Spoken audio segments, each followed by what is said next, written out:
a rainy day Saturday on the coast of Maine. What I thought I would do today is begin a new series with gardening each week, meaning what the garden looks like each week. Now this is only part of the garden. If you check out the videos, you'll see that I have the arborvitae trees that I had planted when they were very small. And I'm just going to show you, here it is on a Saturday, what the weather is on this date.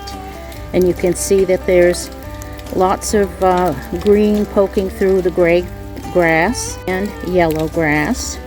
And so I'm just going to keep you all updated on what's going on with the weather changes and the plans ahead. Thanks for watching today, and I will see you again on next Saturday.